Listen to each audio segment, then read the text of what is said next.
క్రీస్తునందు ప్రియ సహోదరి సహోదరులారా, మరొకసారి మన ప్రభువైన యేసుక్రీస్తు నామములో మీ అందరికి శుభములు తెలియజేస్తున్నాను. ఈ మధ్య నేను ఒక తెలుగు సంఘంలో క్షమాపణ అనే అంశం మీద మాట్లాడటం జరిగింది. అప్పుడు నేను లైవ్ రికార్డింగ్ చేయలేకపోయాను. అందుకే మరొకసారి నేను క్షమాపణ అనే అంశం మీద నేను రికార్డింగ్ చేసి అప్లోడ్ చేస్తున్నాను యూట్యూబ్లో. వాక్య పరిచర్యలోకి వెళ్ళకముందు చిన్న ప్రార్థన చేసుకుందాము. మా ప్రియ పరలోకపు తండ్రి, మరొకసారి మేము మీ సన్నిధికి వచ్చి ఈ విధంగా మేము మీ వాక్యం ధ్యానించే అవకాశం కలుగజేస్తున్నందుకు మీకు కృతజ్ఞతలు చెల్లిస్తున్నాము దేవా. మీరు మా మనోనేత్రాలు తెరవండి దేవా. మీ వాక్యం మేము అర్థం చేసుకునేటట్టు చేయండి దేవా. మా హృదయాలను కూడా మీరు తెరవండి దేవా. మీ వాక్యాన్ని మేము మా హృదయాల్లో భద్రపరుచుకునేటట్టు చేయండి దేవా. సమస్త మహిమగంత ప్రభావం మీకు చెల్లిస్తూ వీటన్ని యేసుక్రీస్తు పేరున నేను వేడుకొంచున్నాం తండ్రి, ఆమేన్. ఈ క్షమాపణ అనే అంశము వినటానికి చాలా సులువుగా ఉంటుంది, కానీ ఆచరణలో పెడతాం మాత్రం చాలా కష్టం. మనల్ని ఎవరన్నా గాయపరిస్తే మనము తట్టుకోలేని విధముగా మనల్ని గాయపరిచి లేకపోతే ఇబ్బంది పెట్టి హింసించి ఉంటే వారిని మనము క్షమించడం అనేది చాలా కష్టంగా ఉంటుంది. మనము ఒక్కసారి ఈ క్షమాపణ అనే దాన్ని పరిశుద్ధ గ్రంథము ద్వారా దేవుడు ఏ విధంగా మనకు తెలియపరిచాడో గమనిస్తే క్షమించడం అనేది కొంచెం మనకి సులువు అవుతుందన్నమాట. మొట్టమొదటిగా మనం గమనించాల్సింది ఏంటంటే, ఈ క్షమాపణ అనేది దేవుడు మనకిచ్చిన ఆజ్ఞ. అంటే మనము మన పట్ల తప్పు చేసిన వ్యక్తిని మనము క్షమించాలనేది దేవుడు మనకిచ్చిన ఆజ్ఞ. మనము కొలసీలకు రాసిన పత్రిక 3వ అధ్యాయం 13వ వచనం చూసినట్లయితే, కొలసీలకు రాసిన పత్రిక 3:13లో, ఎవడైనను తనకు హాని చేసెనని ఒకడు అనుకొనిన ఎడల ఒకరినొకడు సహించుచు ఒకరినొకడు క్షమించుడి, ప్రభువు మిమ్మును క్షమించిన లాగున మీరును క్షమించుడి. ఈ విషయం మనం గ్రహించాలి. మనము ఏ విధంగా అయితే ప్రభు చేత క్షమించబడ్డామో అదే విధముగా మనము కూడా మన పట్ల హాని చేసిన వారిని మనము క్షమించాలి. మనము ఒక వ్యక్తిని క్షమిస్తున్నామంటే ఆ వ్యక్తిని మనము తన రుణము నుండి మనము తొలగించేసిన వాళ్ళం అవుతామన్నమాట. ఆ వ్యక్తిని తన యొక్క శిక్ష నుండి మనము అతన్ని తప్పించిన వారం అవుతాం అన్నమాట. ఏ విధముగా అయితే యేసుక్రీస్తు వారు మనం ఇంకనూ పాపలుగా ఉన్నప్పుడు మన నిమిత్తం శిలువ మరణం చెందారు, ఆ విధముగా మనము కూడా మన పట్ల తప్పు చేసిన వారిని, మనకి హాని చేసిన వారిని మనము క్షమించడానికి సిద్ధంగా ఉండాలి. మనము ఏ విధముగానూ దానికి అర్హులం కాదు. అయినను యేసుక్రీస్తు వారు కేవలము ఆయనకి మన పట్ల ఉన్న ప్రేమతో శిలువ మరణం చెందారు, మనల్ని రక్షించడానికి, మనల్ని క్షమించడానికి. మనందరికీ తెలిసిన వాక్యము యోహాను సువార్త 3:16. యోహాను 3:16, దేవుడు లోకమును ఎంతో ప్రేమించెను కాగా ఆయన తన అద్వితీయ కుమారునిగా పుట్టిన వాని యందు విశ్వాసముంచు ప్రతివాడును నశింపక నిత్య జీవం పొందినట్లు ఆయనను అనుగ్రహించెను. ఎవ్వరూ కూడా నశించిపోకుండా ఉండటానికి ఆయన కుమారుణ్ణి మన కోసం ఆయన పంపించారు. అంత ప్రేమ ఆయన కలిగి ఉంటాడు.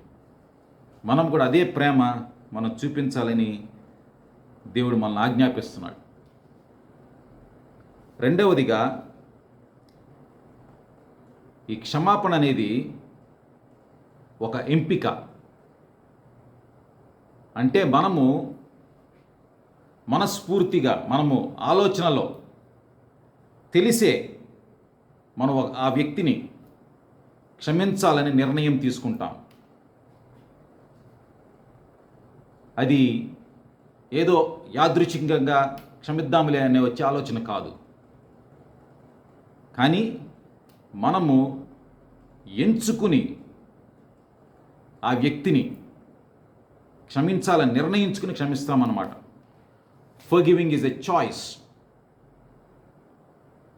2 పేతురు 1:3 చూసినట్లయితే 2 పేతురు 1:3 దేవుని గూర్చినట్టియు మన ప్రభువైన యేసుని గూర్చినట్టి అయిన అనుభవ జ్ఞానము వలన మీకు కృపయు సమాధానమును విస్తరించునుగాక. అంటే ఇక్కడ ఆయన యొక్క కృప చేత, ఆయన ఇచ్చిన జ్ఞానము చేత మనము నిర్ణయము తీసుకుని ఎదుటి వ్యక్తిని మనము క్షమించాలి. మూడవదిగా గమనించాల్సిన విషయం ఏంటంటే, forgiveness is not a feeling. ఈ క్షమాపణ అనేది ఏదో మన మదిలో వచ్చిన తలంపు కాదు, ఒక భావన కాదు. ఎందుకంటే ఇర్మియా రాసిన గ్రంథము 17:9 ఇర్మియా 17:9 హృదయము అన్నిటికంటే మోసకరమైనది, దాని ఘోరమైన వ్యాధి కలదు, దాన్ని గ్రహింపగలిగిన వాడెవడు? మన హృదయము తలంచినప్పుడు, మనకు ఆ భావన వచ్చినప్పుడు ఆ వ్యక్తిని క్షమించడం కాదు. మనల్ని ఎవరన్నా బాగా గాయపరిస్తే ఆ వ్యక్తిని క్షమించాలన్న ఆలోచన వచ్చేంత వరకు మనం ఆగితే ఆ ఆలోచన మనకు రాకపోవచ్చు కూడా. అందుకే మనము ఆ ఆలోచన, తలంపు, ఆ భావన వచ్చేంత వరకు ఆగకూడదు. మనము నిర్ణయము తీసుకుని దేవుడిచ్చిన జ్ఞానముతో, మనము ఆయన ఇచ్చిన కృపతో ఎదుటి వ్యక్తిని క్షమించాలి. ఆ విధంగా చేస్తే మనం ఎప్పుడైతే మన యొక్క గాయాలని దేవుని సన్నిధికి తీసుకెళ్తామో మనకి క్షమించే దృక్పథం వస్తుందన్నమాట. చాలా ముఖ్యమైన విషయం ఏంటంటే, ఇంకోటి, మనల్ని గాయపరిచిన వ్యక్తి మన దగ్గరకు వచ్చి క్షమాపణ అడిగితేనే మనం క్షమించడం కాదు. మరొకసారి చెప్తున్నా, మనల్ని గాయపరిచిన వ్యక్తులు మన దగ్గరకు వచ్చి తప్పు చేశాము క్షమించండి అని అడిగితేనే మనం క్షమించడం కాదు. వారు అలా అడగకుండానే మనం క్షమించాలి. ఎందుకంటే వారి దృష్టిలో వారు కరెక్ట్గానే ఉన్నారు. వారు వచ్చి మళ్ళీ క్షమాపణ అడగకపోవచ్చు కూడా. గాయపడిన వారు మనము, ఆ నొప్పి ఏంటో మనకు తెలుసు, అవతల వ్యక్తి గ్రహించలేడు. కనుక ఆ వ్యక్తి తెలిసినా, ఆ వ్యక్తి వచ్చినా రాకపోయినా, మన క్షమాపణ అడిగినా అడగకపోయినా మనం ఆ వ్యక్తిని క్షమించాలి. ఎటువంటి షరతులు లేకుండా మనం క్షమించగలగాలి. అప్పుడే మరి దేవుని యొక్క ఆజ్ఞ మనము పాటించిన వారం అవుతాము. ఎదుటి వ్యక్తి యొక్క మార్పు మనకి తెలిసినా తెలియకపోయినా మనం ఆ వ్యక్తిని క్షమించగలగాలి.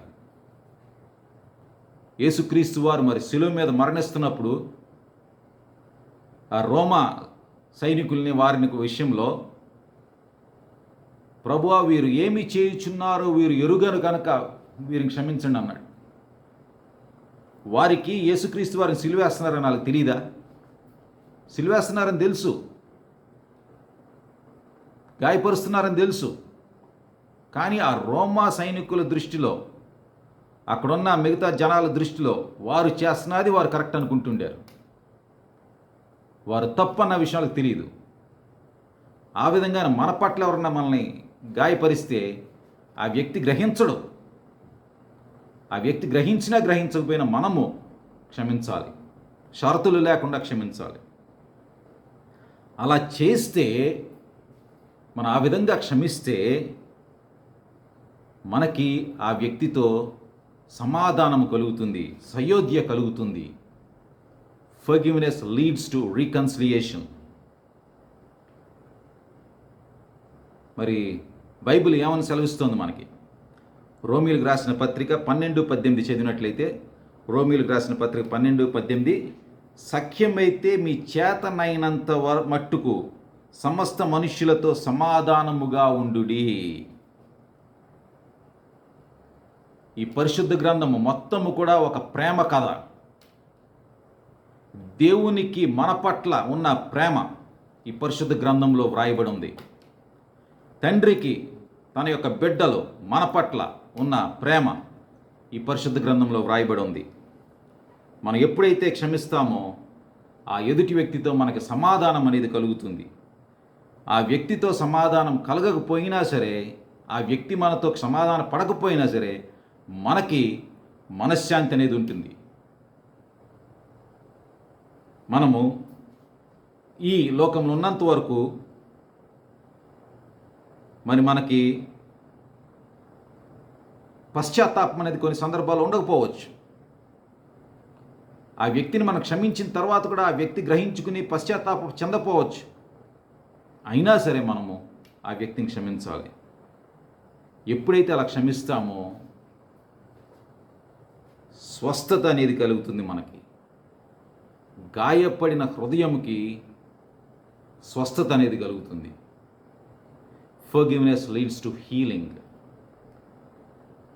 147వ కీర్తన 3వ వచనం చూసినట్లయితే, 147వ కీర్తన 3వ వచనంలో, గుండె చెదరిన వారిని ఆయన బాగు చేయువాడు, వారి గాయములు కట్టువాడు. మనము ఎదుటి వ్యక్తి గ్రహించినా గ్రహించకపోయినా, వచ్చి మన దగ్గర క్షమాపణ అడిగినా అడగకపోయినా మనము క్షమిస్తే మనకి మన గాయాలకి స్వస్థత అనేది కలుగుతుంది. ఈ క్షమాపణ అనేది స్వస్థతకి చాలా ముఖ్యమైన అంశము. మనం ఎప్పుడైతే క్షమించకపోతే మనలో బాగా క్రోధం అనేది పుట్టే అవకాశం ఉంటుంది.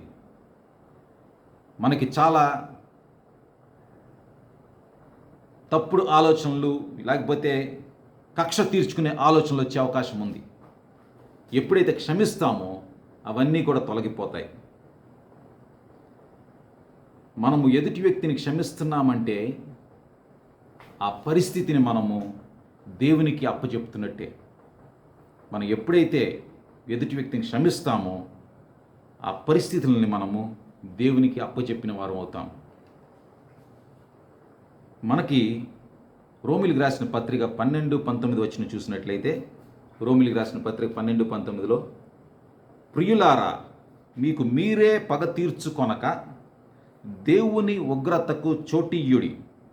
పగ తీర్చుట నా పని, నేనే ప్రతిఫలమునిత్తును అని ప్రభువు చెప్పుచున్నాడని వ్రాయబడి ఉన్నది.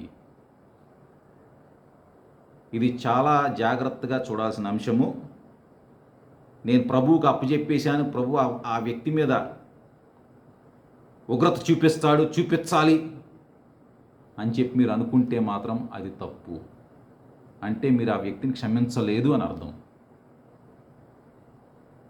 మీరు మనస్ఫూర్తిగా ఆ వ్యక్తిని క్షమించిన తర్వాత పరిస్థితిని దేవునికి అప్పచెప్తే ఆయన ప్రతిఫలం ఇస్తానంటున్నాడు.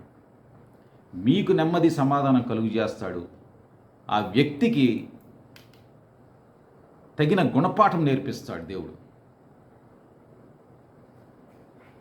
ఇలా క్షమించడం వల్ల గాయపడిన మనకే ఎక్కువ లాభం, ఎదుటి వ్యక్తి కన్నా మనకే ఎక్కువ లాభం. ఎందుకంటే మనకి ఆ గాయము స్వస్థపరచబడుతోంది, మనకు మనశ్శాంతి లభిస్తుంది, మనం ఇంకా దేవునికి సన్నిహితులుగా జీవించగలుగుతాము.